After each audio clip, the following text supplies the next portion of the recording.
Assalamualaikum warahmatullahi wabarakatuh.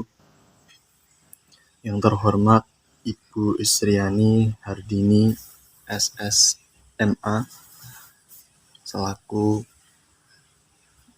dosen pengampu mata kuliah Bahasa Indonesia serta teman-teman PGMI kelas E yang kami banggakan. Pertama dan yang paling utama, marilah kita panjatkan puja dan puji syukur kehadirat Allah Subhanahu wa Ta'ala yang telah memberikan kita kesehatan sehingga kita dapat mengikuti perkuliahan mata kuliah bahasa Indonesia ini yang insya Allah dalam keadaan sehat walafiat. Kedua kalinya, sholawat serta salam marilah kita aturkan kepada beliau Nabiullah Nabi Agung Muhammad Sallallahu Alaihi Wasallam yang kita tunggu syafaatnya kelak di yaumil kiamah nanti. Amin amin ya rabbal alamin. Perkenalkan, saya Agung Widodo, NIM 2321187 sebagai moderator yang akan memimpin jalannya diskusi pada pertemuan kali ini. Namun sebelum itu, saya akan memperkenalkan anggota kelompok saya. Yang pertama, Naila Zulfa Isnaini, NIM 2321185. Yang kedua, Andira Selina, 2321186. Yang ketiga, saya sendiri, Agung Widodo, 2321187. Yang keempat, Kartika Dewi, 2321188. Yang kelima, Titis Fitriah, 2321189.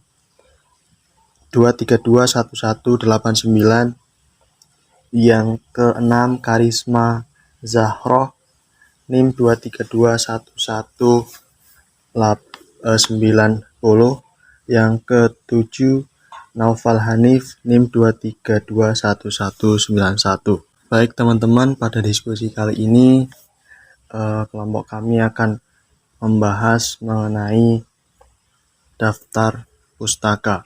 Untuk mempersingkat waktu, marilah kita simak presentasi dari kami mengenai daftar pustaka. Yang pertama adalah fungsi dari daftar pustaka. Nah, apa sih fungsi sebuah daftar pustaka? Yang pertama adalah untuk memberikan pernyataan terkait penulis bahwa itu bukan hasil karya sendiri, tetapi merujuk atau mengambil referensi dari seorang penulis. Yang kedua adalah untuk memberikan arah bagi penulis selanjutnya dan untuk bahan pengecekan atas sumber tersebut. Yang ketiga yaitu untuk memberikan penghargaan atau apresiasi terhadap seorang penulis yang telah menghasilkan karyanya. Selanjutnya itu menjaga profesionalitas sebagai penulis. Dan yang terakhir untuk melihat kebenaran bahan yang dikutip. Kemudian saya Naila Zulfa Isnaini akan melanjutkan membahas materi tentang penulisan daftar pustaka. Ada beberapa cara atau metode dalam penyusunan daftar pustaka agar tidak terjadi kesalahan, di antaranya yaitu sebagai berikut. Yang pertama, nama pengarang. Dengan cara menuliskan terlebih dahulu nama belakang kemudian nama depan. Hal ini berlaku untuk semua nama, baik nama asing atau nama lokal. Cara penulisan inilah yang berlaku secara internasional tanpa mengenal kebangsaan dan diperhitungkan jenis nama itu merupakan nama keluarga atau bukan. Penulisan nama pengarang pada daftar pustaka harus dikutip secara lengkap, tanpa termasuk gelar akademik dari pengarang. Yang kedua, judul buku, termasuk judul tambahannya. Penulisan judul buku dalam daftar pustaka hendaknya tidak boleh disingkat.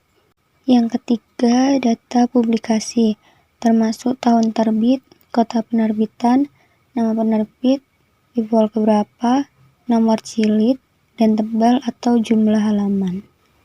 Untuk sebuah artikel, diperlukan pula judul artikel yang bersangkutan, nama, jilid, nomor, dan tahun. Kemudian berikut merupakan format penulisan daftar pustaka dari buku. Seperti yang tertera di contoh, urutan format penulisan daftar pustaka dari buku, yaitu yang pertama, nama penulis, tahun terbit, judul buku, kemudian tempat terbit, dan yang terakhir nama penerbit. Oke, saya Kartika Dewi akan melanjutkan membaca materi selanjutnya, yaitu format penulisan daftar pustaka dari internet. Sambil disimak gambarnya ya. Hidayat Rahmat, nama penulis, 2020, itu tahun terbitnya. Karakteristik wirausahawan menurut Bigraph 10D, itu judul artikel. https://www.kitapunya.net/ karakteristik wirausahawan menurut Bigraph itu alamat situs, diakses 15 Desember 2020, itu tanggal aksesnya. Terima kasih, sekian dari saya. Materi selanjutnya akan dilanjutkan oleh teman saya. Format penulisan daftar pustaka dari jurnal. Penulis M.C. Gibbon, W.C. dan Wilcoxon, P.C. Tahun publikasi 2002. Judul artikel The Role of Economics in Climate Change Policy. Judul jurnal The Journal of Economic Perspective. Volume 16, Issue 2, halaman 107 sampai 129. DOI 10.1.257/089533002723. Baik, terima kasih. Bismillahirrahmanirrahim. Saya Harisma Zahroh, NIM 2321190. Saya akan bacakan slide ke-9, yakni format penulisan daftar pustaka dari makalah.